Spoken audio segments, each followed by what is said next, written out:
Hi hello నమస్తే ఎలా ఉన్నారండి అందరూ బాగున్నారా?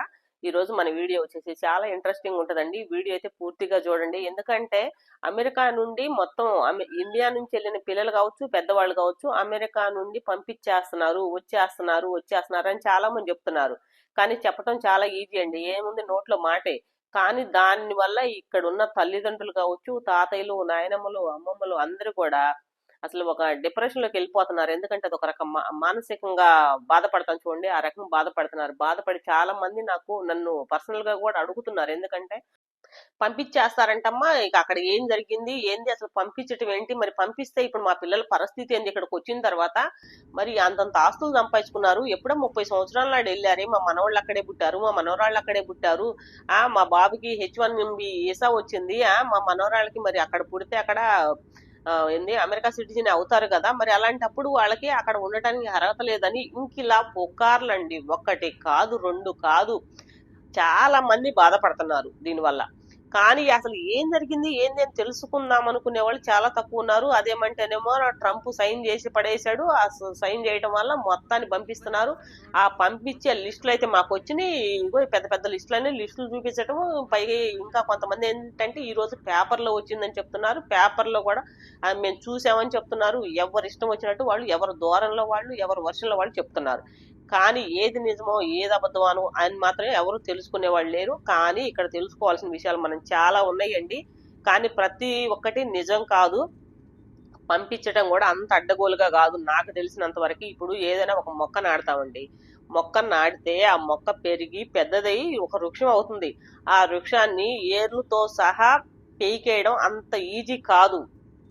ఇది కూడా అంతే సేమ్. వీళ్ళందరూ ఎప్పుడో వీళ్ళు ఎక్కడ పాతుకుపోయారు. పాతుకుపోవటం అంటే ఒక ఇండియా వాళ్లే కాదు, ఎక్కడెక్కడ నుండో వెళ్ళిన వాళ్ళంతా ఉన్నారు. ఆ వెళ్ళిన వాళ్ళంతా కూడా అమెరికాలో చాలా మందే ఉన్నారు. ఆ చాలా మందిని పంపించడం ఎవరల్లా కాదు. పైగా వెళ్ళిన వాళ్ళు ఏమన్నా మామూలు వాళ్ళు అంటే అక్కడికి వెళ్ళిన తర్వాత వాళ్ళు ఒక్కొక్కళ్ళు 100 కోట్లు 1000 కోట్లు ఆస్తులు సంపాదించుకున్న వాళ్ళు ఉన్నారు అక్కడ. అమెరికానే ఏళ్దాం అనుకుంటున్నారు. అంటే అమెరికానే ఒక అధ్యక్షుడిగా నిలబడి పోటీ చేద్దాం అనుకుంటున్నారు. అమెరికాకి ఒక ప్రెసిడెంట్ అవుదాం అనుకునే వాళ్ళు ఉన్నారు. ఎక్కడ దాకా ఎందుకండి, మొన్న ఎలక్షన్లు జరిగినాయి కదా, అమెరికా ఎలక్షన్లు జరిగినప్పుడు కూడా ఇండియా నుండి వెళ్ళిన, అంటే వాళ్ళ పుట్టు పూర్వత్వం మొత్తం ఇండియానే, కానీ అమెరికా సిటిజన్ అయ్యి అక్కడ అమెరికా ఏలేద్దామని చెప్పేసే కదా అతను ఎలక్షన్ లో నిలబడ్డాడు. ఎలక్షన్ లో నిలబడి పోటీ చేద్దాం అనుకొని నిలబడితే ఆ తర్వాత మళ్ళీ ట్రంపే గెలుస్తాడు అన్న ఉద్దేశంతో అతను మళ్ళీ ఎందుకులే ఓడిపోవటం అని డ్రాప్ అయ్యి ఆ తర్వాత ట్రంప్ వైపు వచ్చేసాడు. అంటే తన పేరు కూడా వివేక రామస్వామి, కానీ అమెరికా సిటిజనే, కానీ తన పుట్టు పూర్వత్వాలన్నీ కూడా ఇండియాలోనే ఉన్నాయి కదా, అంటే అమెరికాని ఏలేద్దామనే కదా. అది నేను చెప్తుంది. ఎందుకంటే ఇండియా నుంచి వెళ్ళిన వాళ్ళు కూడా అమెరికాని ఏలేద్దామని. ఇంకొక అమ్మాయి ఉంది, ఆ అమ్మాయి కూడా రిపబ్లిక్ పార్టీలో పోటీ చేసింది, పోటీ చేసి నిలబడింది. కాకపోతే ఈ రామస్వామి అనే అతను అంత బలంగా నిలబడలేకపోయినా కూడా ఈ అమ్మాయి కూడా ఒక రకంగా నిలబడి తర్వాత ఈ అమ్మాయి కూడా ఎందుకు అతనే గెలుస్తాడు అన్న ఉద్దేశంతో, ట్రంప్ గెలుస్తాడు అన్న ఉద్దేశంతో ఈ అమ్మాయి కూడా డ్రాప్ అయిపోయింది. ఈ అమ్మాయి నేమ్ వచ్చేసి నిక్కీ హైలీ అంట. నిక్కీ హైలీ ఇది కూడా అంత పెద్ద స్పష్టంగా వచ్చిందో రాలేదో తెలియదు, కానీ ఈ అమ్మాయిది కూడా పుట్టు పూర్వత్వం మొత్తం కూడా ఇండియాలోనే. కాకపోతే ఈ అమ్మాయి కూడా అమెరికా సిటిజనే. వీళ్ళు ఇలాంటి వాళ్ళందరూ, అంటే మన ఇండియా నుంచి వెళ్ళిన వాళ్ళంతా కూడా అమెరికాలో ఇలా స్థిరపడిపోయి ఇలా ఆస్తులు 1000 కోట్లు 100 కోట్లు ఆస్తులు సంపాదించి చివరికి అక్కడ అధ్యక్ష పదవి కావచ్చు, ప్రెసిడెంట్ పదవి కావచ్చు, ఏదైనా సరే అట్ట పదవుల కోసమే పోటీలు పడుతున్నారు. వీళ్ళు కాక ఇంకా ఇద్దరున్నారు. ట్రంప్ ని బాగా గెలిపించిన వాళ్ళు, ట్రంప్ కి కుడి భుజం ఎడం భుజం లాంటి వాళ్ళు ఒక ఇద్దరున్నారు. ఆ ఇద్దరులో కుడి భుజం ఎవరు అయ్యా అంటే కార్లు కంపెనీ ఓనరు. ఆ కార్ల కంపెనీ కూడా టెస్లా కంపెనీ అంట. టెస్లా కార్ల కంపెనీ ఓనరు. అతని పేరు కూడా, ఈ కార్ల కంపెనీ ఓనర్ పేరు విలాన్ మస్క్ అంట. వీళ్ళ నేములు కొంచెం నాకు పలకటానికి కొంచెం కష్టంగానే ఉన్నాయి. ఏదో కొంచెం దగ్గరగా అయితే చెప్తున్నాను అనుకుంటున్నాను. కానీ ఇంకొక అతను ఉన్నాడు. ఇంకొక అతనికి అసలు పదవి ఇచ్చేశాడు గెలిచిన తర్వాత. అతని పేరు వచ్చేసి శ్రీరామ్ కృష్ణన్ అంట. అతనికి ఏకంగా గవర్నమెంట్ తరపున ఒక పదవినే ఇచ్చేశాడు ట్రంప్. ఆ పదవి కూడా ఏం పదవి అంటే అది ఒక మంచి పవర్ఫుల్ పదవి ఇచ్చాడంట. అది కూడా ఆర్టిఫిషియల్ ఇంటెలిజెంట్, అంటే ఒక టీమ్ కి ఒక లీడర్ ని చేసేసాడంట. అంత మంచి పదవి ఇచ్చాడు. ఈ పదవి నేమ్ నేను కరెక్ట్ గా పలికానో లేదో నాకు తెలియదు, కానీ ఈ పదవి ఎవరు తీసుకున్నారు అంటే అమెరికన్స్ తీసుకోలే. అమెరికన్స్ కాదు, అమెరికాలో ఉంటున్న అమెరికన్ సిటిజన్ అంటే అతను దేశం వేరు. ఇప్పుడు ఇక్కడ నేను చెప్పాను కదా నలుగురులో ఒక ఇద్దరిది ఇండియా అయితే ఇంకొక ఇద్దరిది వేరు వేరు వాళ్ళు. ఈ కార్లు కంపెనీ అధినేత ఎవరైతే ఉన్నారో ఇలాన్ మస్క్ అనే అతను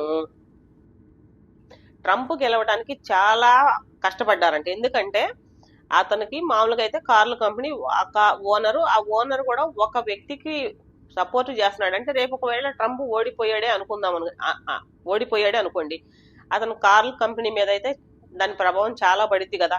అయినా కూడా అవన్నీ కూడా అతను ఏం లెక్క చేయకుండా ట్రంప్ కి అయితే బాగా మద్దతు ఇచ్చి నిలబడ్డాడు కాబట్టి, అంటే రైట్ హ్యాండ్ గా నిలబడ్డాడు కాబట్టి ఇప్పుడు ట్రంప్ ఆ కార్ల కంపెనీ ఓనర్ ఏది చెప్తే అది వింటున్నాడని ఒక టాక్ ఏముందిలే, నిజమే అయి ఉండొచ్చు, వాళ్ళు చెప్పే మాటలు వింటున్నాడని. ఇప్పుడు వాళ్ళు ఎవరు అంటే మామూలుగా ఏరే దేశస్తుడే, అమెరికా సిటిజనే కానీ ఏరే దేశస్తుడు.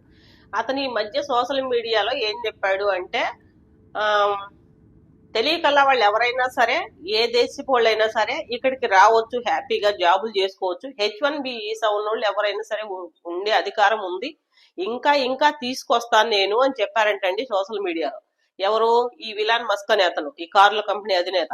చెప్పిన తర్వాత దానికి కొంత అంటే ఉంటది కదా, ఈ టీవీ ఛానల్స్ వాళ్ళు కావచ్చు, ప్రెస్ వాళ్ళు ఎవరైనా సరే, వాళ్ళు కొంతమంది మళ్ళీ అదే మాటని ట్రంప్ దగ్గర అడిగారంట.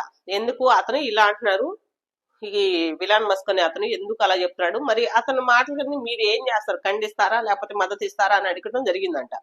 అడగటం జరిగినప్పుడు ఓకే మంచిదే కదా, తెలియకలా వాళ్ళని తీసుకొచ్చుకోవాలి, వాళ్ళు బాగా కష్టపడి పనిచేస్తారు, గతంలో కూడా నా కార్ల కంపెనీలో పనిచేశారు, లేకపోతే నా బిజినెస్ లో పార్ట్నర్లుగా ఉన్నారు, ఏదన్నా కానీ ట్రంప్ అయితే దానికి మద్దతు ఇచ్చాడంట. మద్దతు ఇచ్చిన తర్వాత అంటే ఇప్పుడు ఇక నువ్వు అంతా మొత్తం ఏరే దేశస్తులకే ఇస్తావా, అంటే లోకల్ వాళ్ళకి కాకుండా నాన్ లోకల్కి ఇస్తావా అన్న ఉద్దేశంతో ఒక దుమారం లేపారండి అక్కడ ఉన్న వాళ్ళు. అంటే అమెరికాలో ఉన్న తెల్ల జాతీయులు కావచ్చు, నల్ల జాతీయులు కావచ్చు, ఏదన్నా కానీ. అసలు నిన్ను గెలిపించిందే నువ్వు ఇక్కడేదో మమ్మల్ని ఉద్ధరిస్తావని గెలిపిస్తే నువ్వు ఇప్పుడు ఏరే వాళ్ళందరికి మద్దతు ఇస్తున్నావా అన్న ఉద్దేశంతో ఈ దుమారం అయితే లేపారు. ఇంకా అక్కడ ఉన్న కొంతమంది అంతా వ్యతిరేకించడం మొదలు పెడితే వాళ్ళ కళ్ళ నీళ్లు తుడవటం కోసం, వాళ్ళని కొంచెం ఖుషి చేయటం కోసం చేస్తున్న ప్రయత్నం ఈ సంతకం పెట్టాడు అన్నది. ఏదైనా సైన్ పెట్టినంత మాత్రాన ఏది అవ్వదు. ఇది అవ్వాలి అంటే నిజంగానే ఇంకా చాలా టైం పట్టింది, పుణ్యకాలం కాస్త పూర్తయింది. అప్పటికి ఏదో శాస్త్రం చెప్తారు చూడండి, ఎవరు ఏదైనా అవ్వచ్చు అని. ఏం జరిగిందో తెలియదు, 5 ఏళ్ల తర్వాత ఇంకెవరు వస్తారో తెలియదు. ఇక్కడ ముఖ్యంగా మనం చెప్పుకోవాల్సింది ఏంటంటే ఈ గత 5 సంవత్సరాల్లో దొడ్డి దారిని వచ్చిన వాళ్ళు చాలా మంది ఉన్నారు. ఆ దొడ్డి దారిని వచ్చిన వాళ్ళని మాత్రమే పంపిస్తారంట. అందులో అంటే ఒక 20% పంపిస్తారేమో అనుకుంటున్నారు, అది నిజం. అంతేగాని ఉన్నవాళ్ళ మొత్తాన్ని పంపించేది ఏమి లేదు. ఈ కోట్ల మంది అంటున్నారు, ఇది కూడా అబద్ధమే, పుకార్లు ఇవన్నీ కూడా. కానీ మనకి ఇండియాలో కాదు, ముఖ్యంగా ఏపీలో 3 రాజధానులు తీసుకొస్తాము అని సంతకాలు పెట్టారు కదా. అంటే మళ్ళీ నేను రాజకీయం గురించి మాట్లాడలేదండి, ఊరికే ఎగ్జాంపుల్ చెప్తున్నాను. 3 రాజధానులు తీసుకొస్తాము అన్న మాట ఎంత నిజమో, అమెరికాలో ఉన్న H1B వీసా వాళ్ళు రావటం కూడా అంతే నిజం. కాబట్టి ఇవన్నీ కూడా అమల్లోకి రావడానికి చాలా టైం పట్టింది. ఈ ఎన్ని చట్టాలు తీసుకురావాలి అన్నా కానీ, లేదంటే ఇప్పుడు ఇంకా చాలా మంది కోర్టుకు వెళ్తారు. ఇవన్నీ కూడా చాలా ఉందిలే తతంగం. ఆ తతంగం అంతా కూడా చెప్పాలంటే ఇప్పుడు మనకు వీడియో కూడా చాలా లాంగ్ అయింది. అసలు ఇప్పుడు పంపించేది ఎవరిని మరి అంటే, ఎవరైనా సరే అక్రమంగా వెళ్ళిన వాళ్ళండి. అక్రమంగా అంటే సక్రమంగా వెళ్ళిన వాళ్ళు ఎవరిని పంపించరు, కానీ అక్రమదారులు వెళ్ళిన వాళ్ళు, అంటే దొడ్డిదారిని వెళ్ళే వాళ్ళు చాలా మంది ఉంటారు. ఆ దొడ్డిదారిని వెళ్ళిన వాళ్ళని పంపిస్తారు. వాళ్ళలో కూడా కొంతమంది కాదులే, ఎక్కువ మంది మెక్సికో నుంచి వెళ్ళారు. ఈ గత 5 సంవత్సరాల్లో మెక్సికో నుంచి బాగా వెళ్ళారంట. బాగా వెళ్ళారు కాబట్టి వాళ్ళల్లో కొంతమందిని అయితే పంపిస్తారంటున్నారు. ఎందుకంటే వాళ్ళు ఎందుకు వెళ్ళారంటే, వాళ్ళకి నిజంగా ఇంగ్లీష్ రాదు, హిందీ రాదు, వాళ్ళ లాంగ్వేజ్ వేరే ఉంటది, వాళ్ళ లాంగ్వేజ్ లోనే మాట్లాడతారు. ఎక్కడ పట్టినా కూడా వాళ్ళు ఎక్కువ పనులు చేస్తూ ఉంటారు అమెరికాలో. హోటల్స్ లో కానివ్వండి, లేదంటే పార్కుల్లో, చాలా చోట్ల వాళ్లే ఉంటారు, అమ్మాయిలు కానీ అబ్బాయిలు కానీ. వాళ్ళకి లాంగ్వేజ్ కూడా చాలా ప్రాబ్లం ఉంటది.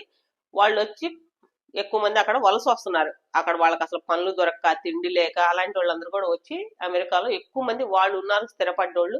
వినిపిస్తే వాళ్ళని పంపిస్తారు. ఎందుకంటే వాళ్ళంతా దొడ్డిదారిని వచ్చిన వాళ్ళు కాబట్టి. వాళ్ళల్లో కూడా ఎంత ఒక రూపాయలు ఒక పావల మందిని పంపించొచ్చాము, కానీ ఇండియాకి పంపించే అంత ఏమీ లేదు. అమెరికా నుండి ఇండియా వచ్చే ఫ్లోటింగ్ అయితే అంత ఎక్కువేం ఉండదు. ఇదంతా కూడా ఏంటంటే ఊరికే పుకార్లన్నీ కూడా చికార్లు చేస్తా ఉంటాయి. వీళ్ళు కోర్టులకు వెళ్ళటం, ఈ కోర్టులో ఇదంతా తేలడం, ఏదైనా ఒక సంతకం పెడితే అవ్వదు. నేను మళ్ళీ కూడా చెప్తున్నా, సంతకాలు పెట్టడం అంటే ఏముంది, ఇది కానీ సంతకాలు పెడుతుంది, ఇదంతా కూడా చట్టం తీసుకురావాలి అంటే చాలా టైం తీసుకుంటది. ఇవన్నీ జరిగేటప్పటికల్లా కూడా పుణ్యకాలం కాస్త పూర్తయిద్ది. ఇదండి మన వీడియో. మా వీడియో కనుక మీకు నచ్చితే ఒక లైక్, ఓ సబ్స్క్రైబ్ చేసుకోండి. పిల్లలకి గ్రీన్ కార్డు అవి ఇవి అంటున్నారు కదా, అది నోట్ కుదిరితే మళ్ళీ నేను నెక్స్ట్ వీడియోలో చెప్తాను. థ్యాంక్ యూ అండి, థ్యాంక్ యూ. నెక్స్ట్ వీడియోలో కలుద్దాం. బ్యాగ్లో వీళ్ళంతా బ్యాగులు తీసుకెళ్ళడానికి వస్తారు.